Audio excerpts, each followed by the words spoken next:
Hi, hello people. So hope you all are having a very good time.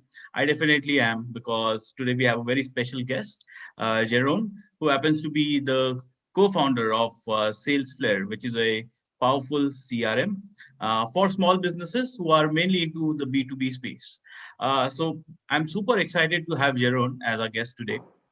But before we start asking questions to Jerome, Jerome, I heard something about you and just wanted to clarify that from the man himself. Yeah, I've heard that you speak six different languages. Is that true? yeah, I do. Well, it's not very special here in Belgium. Well, it is a bit special, but we all start here. So my mother tongue is Dutch, because I live in the north of Belgium, the Dutch speaking part, next to the Netherlands as well. I grew up in the French speaking part for a few years because my dad worked in Germany. So there I had French at school. I was perfectly bilingual at some point. Um, I actually we have French at school. Everyone does from 10 years old, and then we have English from 14 years old, and then we have German from 15 years old. So those are already four languages together with Dutch. I actually also studied Old Greek and Latin, but I mean nobody ever uses that, right? But it informs other languages. So when I was in university, I went to study in Milan in Italy. So I learned Italian, and my wife now, she's Brazilian, so I'm polishing up my Portuguese. So that's six. And I studied some Spanish at some point, but I kind of lost it. It got mashed into all the other because like French and Italian and Portuguese is already a lot of Roman languages. If you add Spanish as well, and you don't use it, you forget the difference with the other ones, if you know what I mean. So. Oh. So, like, which would be the language with which you are more comfortable or fluent with? Of doing what? Out of the six languages, or maybe the eight languages, which language you feel you are most comfortable with? Um, well, obviously Dutch, but I don't think you want to do the interview in Dutch. We can do English. English is almost native nowadays. I'm Okay, actually also an American citizen. so that's great. It's not my mother tongue English, but I speak it all day. Like in the company, we speak English all day, Mhm. and even at home with my wife, I speak English. So. Oh, okay. So I would like to know about Salesflare. And one thing I've noticed is there's a lot of preference given on Salesflare's website to small businesses. Am I Mhm. right? So just wanted to understand what exactly is Salesflare. Like it's a CRM, but how is it differentiated from rest of the CRMs?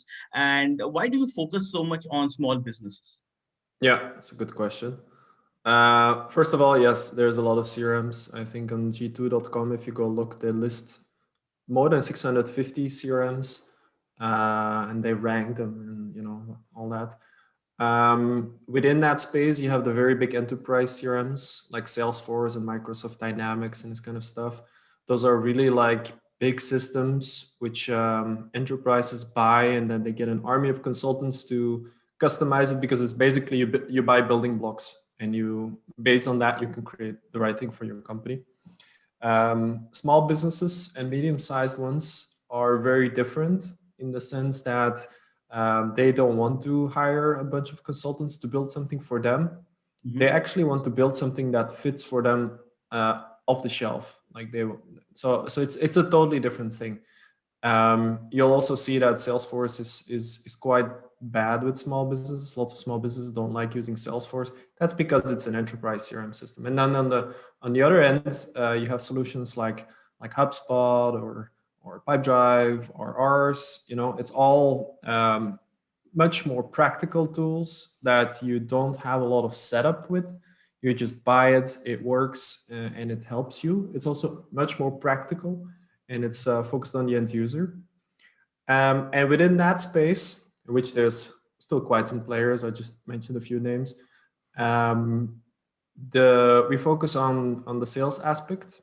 We believe that in the sales profession, basically salespeople have had bad tools for a very long time. Like marketers get these awesome tools with which they can track everything and automate stuff, Exactly. but salespeople were left with these crappy CRMs in which they had to input data all the time, and it was hard to keep up, and nothing was automated. And that's what we tried to fix.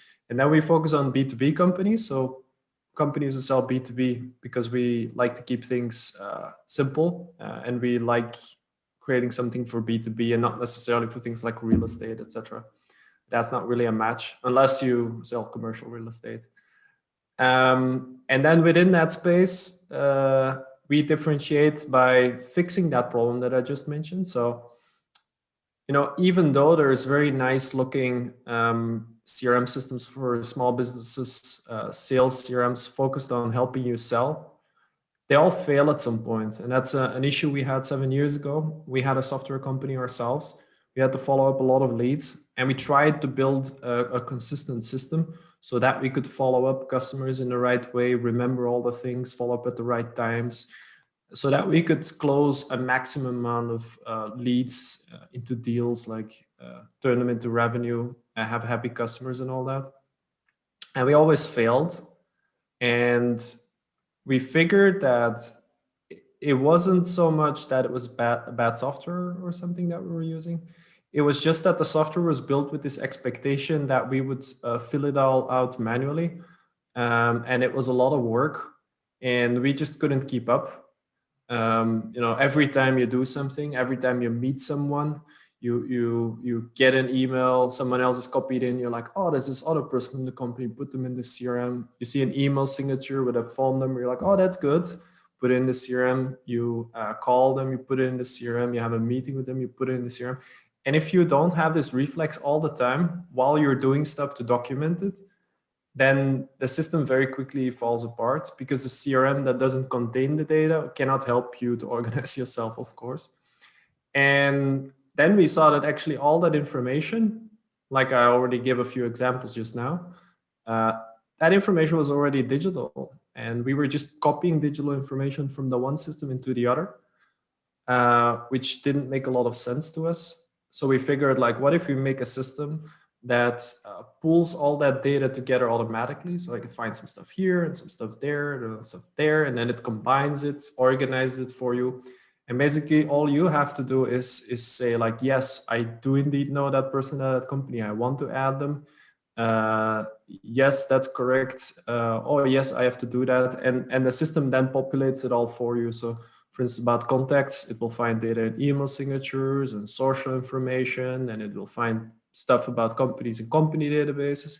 It will detect who you know at each company, so you add them with one click. When you do, it populates a timeline because it knows everything in your emails and your calendar and your phone.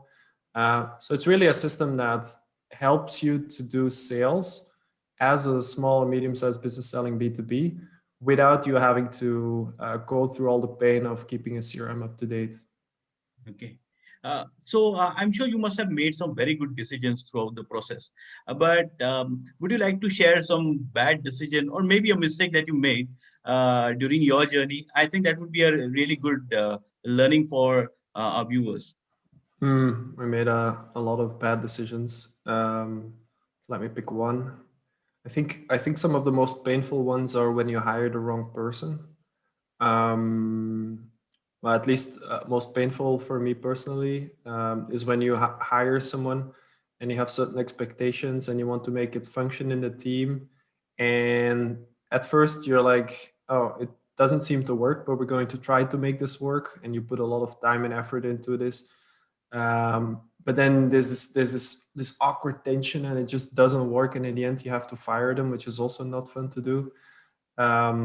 That's some of the worst that can happen, I think. And it's actually not too difficult to solve, but you need to be disciplined at it. So a few changes we made in the recruitment process is we check for cultural fit by involving multiple people in the process, and we try to imagine working with that person. We then ask for references. We call them and we ask some hard questions. I mean, these people will always be positive, but they sort of might positively mask up a negative, which you can then take with you. Um, we ask for some work they've done in the past. What I especially also check with most people is their writing skills, because it's Mhm. extremely important in our company, as we communicate with customers and internally largely in written form. Um, and whether that is in Slack or through Salesflare or in GitHub or whatever, in all these places, it's always written. So if you don't cannot explain things very clearly, then things can easily take much longer, let's say, and misunderstandings and problems, and everything comes from clear writing.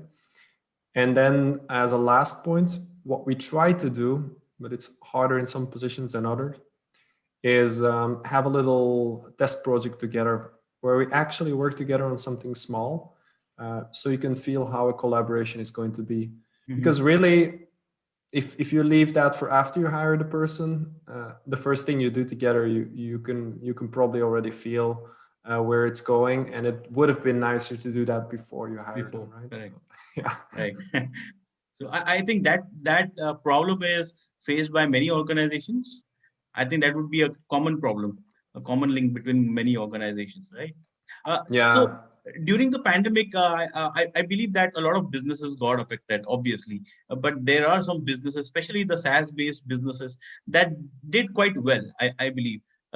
So I just wanted to understand what your learnings were from or during the pandemic. Did you make any changes to the organization or to how your colleagues, your employees are working, interacting with each other?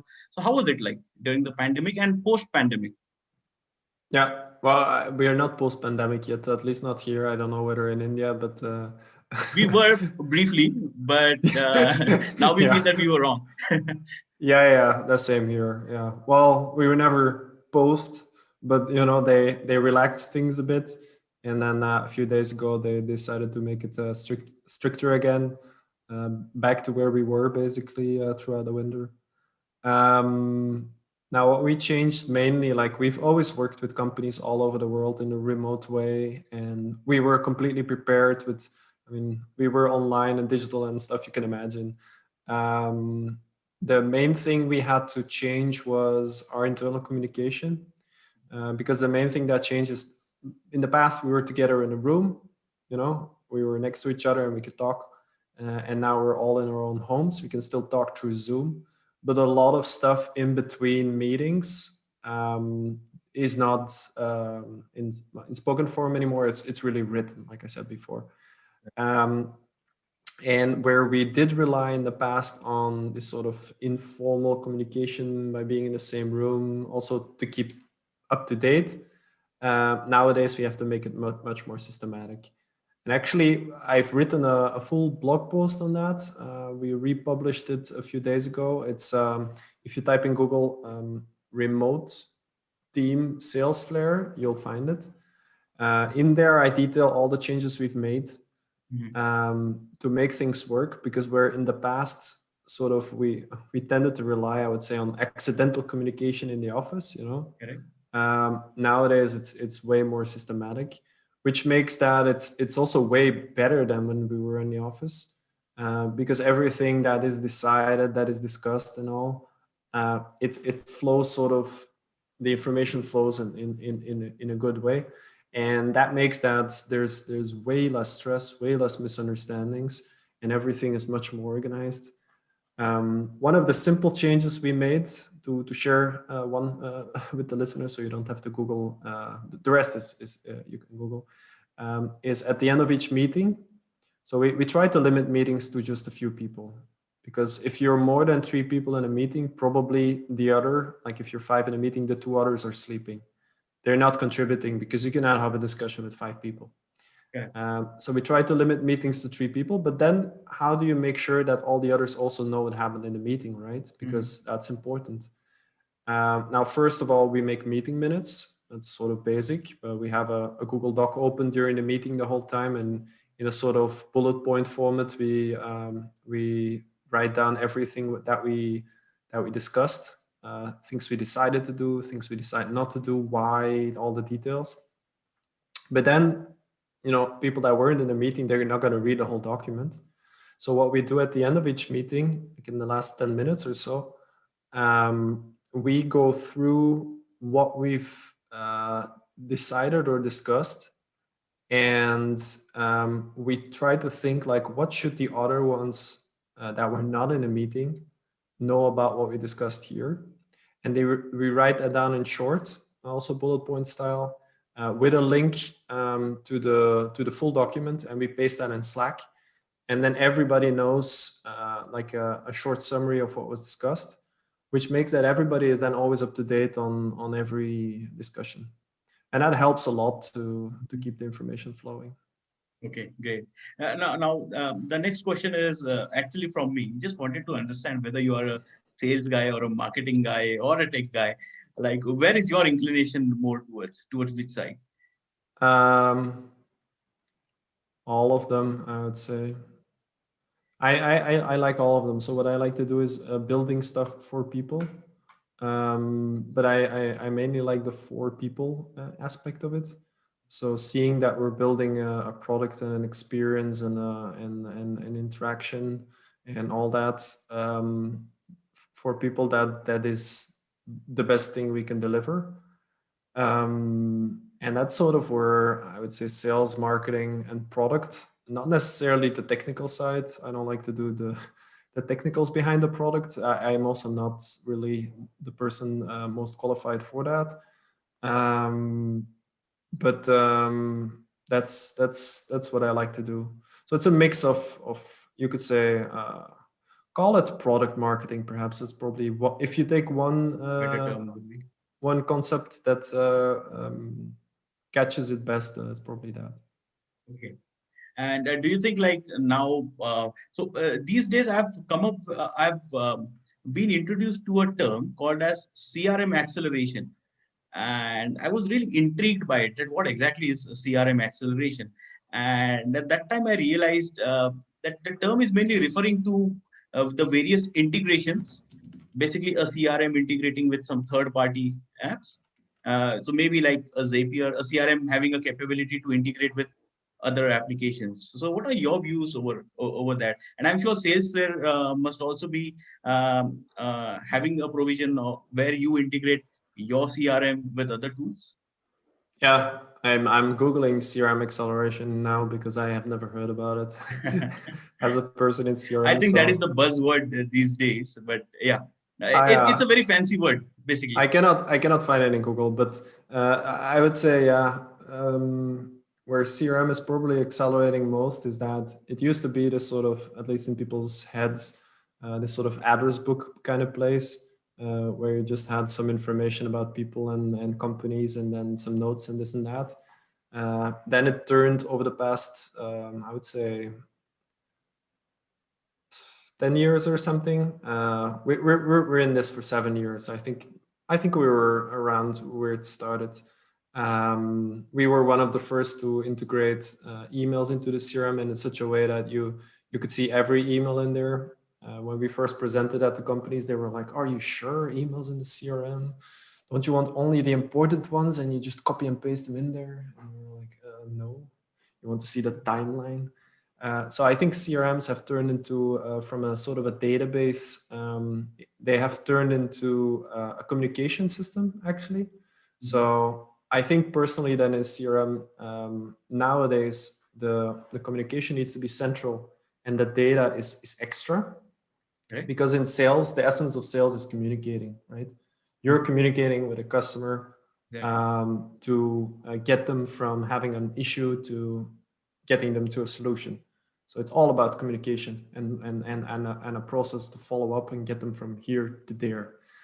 Now, where I think from here in the next 5 years, it might be faster even, CRMs are going to evolve is they're going to become real sales platforms. And by that, I mean more and more sales tools are going to be part of the CRM. So like in the past, again, 10 years or something, we've seen all this kind of sales automation tools popping up. And th- that was nice for a while, as long as they were not in CRMs. But now it's not possible anymore. They are going to become part of the CRM, so it's all going to become sort of one sales system. And I think that's really going to help companies to accelerate. To come back to your acceleration concept, because in that case, it becomes something that really practically helps on top of just being a sort of a memory system. It's really going to start helping you sell. And where do you see Salesflare going from here now? Let's say after 3 or 5 years. Oh, that's hard. But our long term vision is, so we've automated data, uh, which is in our perspective, and I don't think it's only in our perspective, but it's the main issue. Like, if a CRM doesn't contain data, then all the rest will not work. On top of that, we've started automating other stuff. So there is a bunch of tools already in Salesflare. For instance, there's an automated email sequences tool called Workflows, with which you can trigger on your data. You can say, if this and this is true, then you need to send that email. If they don't reply, you send that email, and then, this whole thing. So on top of data, we start building more and more automation. Then I think as the data grows, we'll be able to integrate more and more smarter stuff, not algorithm based, but also artificial intelligence based. The prerequisite there is first that you have a lot of data, but I think we're getting to that point, and the artificial intelligence is also getting to that point. And then next to that, I think it's really going to verticalize, like I said, in terms of sales tools. So Salesforce will start absorbing more and more sales tool functionality. One thing we're thinking about right now is, for instance, lead gen functionality, because you can already email people from Salesforce, then you can follow them up. Well, you can also email after it, but people often use it for outreach emails and then for closing. And the step before that is, of course, to find the right leads. And I think there's a lot of improvement to be made in that area as well, which is something we're looking into actively right now. Okay. So, thank you, Jeroen. Thank you very much for sharing your insights, your valuable time with us. I really enjoyed this conversation. So, I wish we could have done it even more, but sadly, you already said that we can have only 30 minutes of it. But thank you very much for your time. And for the people who would like to know more about Salesflare, they can simply visit www.salesflare.com and have more insights. And Jeroen, would you like to share the title of the article of the blog that you published recently? Again, it's something with remote team. Let me quickly look. The title is How to Manage a Remote Team. It's currently the latest thing on the blog. Okay. But you can find it and maybe put it in the show notes. Sure, sure, sure. I will do that. So thank you very much, Jeroen, once again. And I really hope that you and your team achieve everything that you have set out to do for Salesflare. And I really wish you all the best. Thank you very much for Thank your you. time. Same for you. Bye bye.